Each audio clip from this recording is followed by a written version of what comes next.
Welcome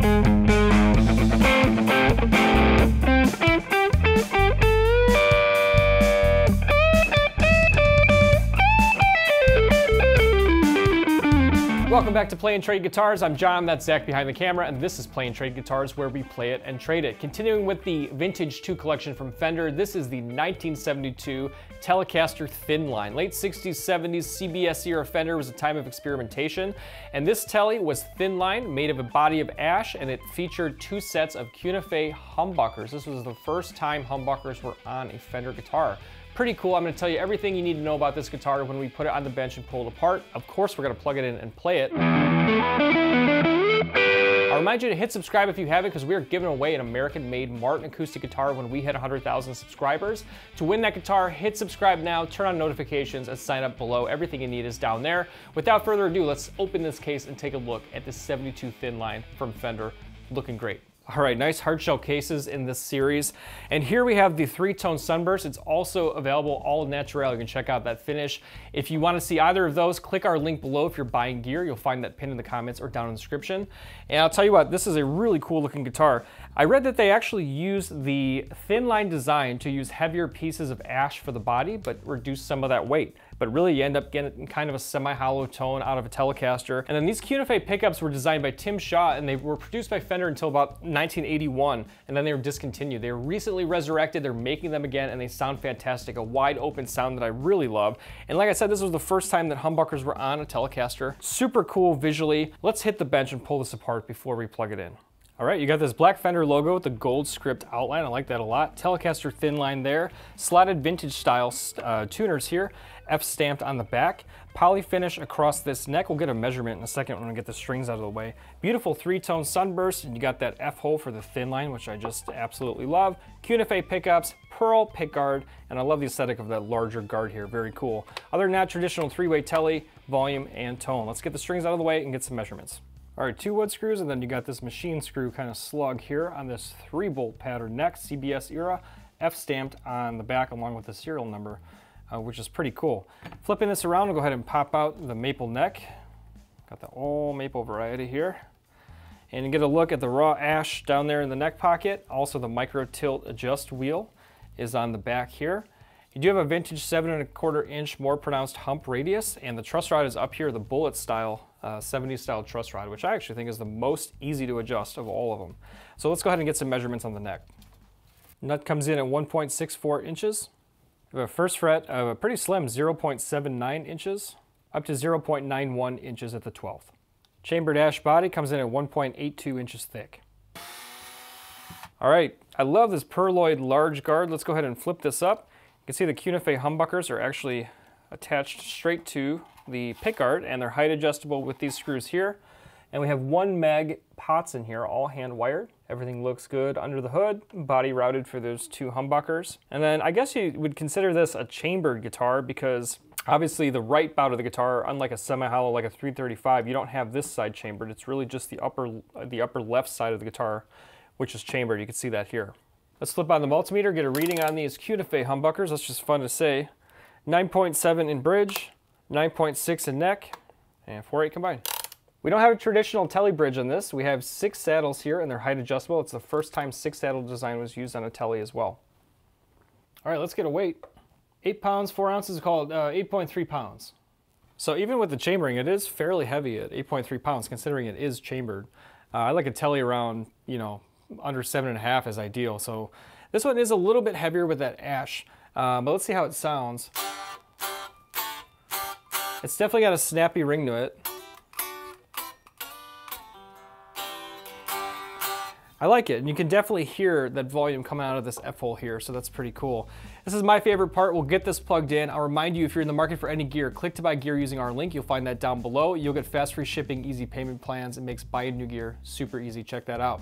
All right, I'm ready to get this dialed in with some clean tones. We'll dirty it up and then let it sing behind the track. On the other side, I'll see you for my honest reaction to playing this guitar along with a final score, so stay tuned and drop a comment as we go. Let's get to work.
All right, the 72 Thinline, what did you think? Drop a comment, I'd love to hear from you. If you are in the market for this guitar or any other Fender gear or anything out there, click our link, you'll find it below. And I'll tell you what, you stuck with me to the end, so I'll give you my final score and my honest raw reaction to playing this. I based my score in 3 categories: overall playability, overall sound, and overall value. When it comes to playability, this guitar was a tad on the heavier side, considering it is chambered. Maybe you'd expect it to be a little lighter, it's not. And I will tell you that the poly is a little thicker, and typically in the era, I think of this era as having that thicker coat of poly. So I guess that's period correct, but it does have a little bit of a stick to it, particularly not so much on the back of the neck, which is usually where you think of when you think of stick. This guitar actually has the thick poly on the maple fretboard, and it has a stick to it on the actual fretboard itself, which is noticeable. So I did pick that up. Other than that, I mean, it didn't give me really too much trouble. I wouldn't say it was necessarily my favorite feeling guitar to play. One standout thing from a playability standpoint, it has a nice thin neck. So if you want a Telecaster with a thin neck, this one was 0.79 at the first. Nice and slim, and that does make it easy to get around, minus that stick. I'm going to go ahead and give this, I'm going to give it an 8.3 on overall playability. When it comes to sound, first, obviously put out of your mind that this sounds like a Telecaster in any way, because it's not going to, and it's not supposed to, because it's got these cuneife pickups. Those, to me, are a home run. I love that Fender brought these back, and I love the wide, thick sounds of the cuneife pickups. They sound fantastic. I will tell you, and you can watch the demo, I do prefer the sound of the cuneife pickups in the Telecaster Custom. You can watch our review of that guitar. What I like about that guitar is it gives you the traditional Telecaster bridge pickup, but it gives you that cuneife sounded neck. I think that's a knockout combination. Now, it is very cool to have 2 of those in this guitar. Again, it's not going to sound like a Telecaster, but it does give you that nice, thick, wide range. I don't think that the chambered aspect of this guitar, though, adds to the tone, though. It does sound a little bit muddy, and I'm almost wanting to ascribe some of that muddiness to the chambering of the guitar itself. So I'd almost say the design of this guitar, I want to root for it because I love the sound of like a semi-hollow guitar, but I don't think it sounds like that. And I don't think it necessarily lends enough to the overall sound in a positive way to be necessarily the biggest fan of that. So overall sound, most of my attribution to this is coming from the strong sounds in the Cuneife pickups themselves, and there's a little bit of a detraction maybe from the design of the guitar and that chambering. I'll go ahead and give it a, I'm going to give it also an 8.3 on overall sound. When it comes to value, this one is more expensive in the series, I will tell you that. You can take 10% off Fender right now for a limited time using our link. You will find that below. 10% off on a guitar like this is a lot of money. This one is $25.99. It's a little more expensive because it does have the ash body and it has the Cuneife pickups. Maybe that's their reasoning, but it is a little bit more than the other guitars in the series. For that reason, amongst the others I said, I probably won't recommend this one first. It does come with that beautiful hardshell case. And they have done a great job across the series of making year by year kind of recreations of these guitars. So for a 72, it's got the look, it's got the feel. If you blindfolded me and told me this was a vintage guitar, I would definitely believe you. So they've really done a nice job in that series. In terms of value, I'm also going to give that probably a score. We'll go 8.4 in overall value. It doesn't hold up, in my opinion, to its counterparts in this series. My favorites in this series had to be the 61 Strat, and if you're looking for a Tele with Cuneife, check out the Tele Custom. That was really, really cool.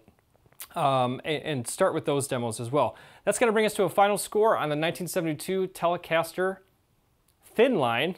The 1972 Telecaster Thinline of 8.3, this is going to be kind of a mid to low B, if you will, on this guitar. I did not find it to be the most inspiring in the series. There was nothing wrong with it though. So I want to stress, maybe it's not my jam, maybe it's yours. There was nothing wrong with this guitar. It just is what it is. Solid low mid B we'll give it. Check out the others in the series that I mentioned. Click on this link here.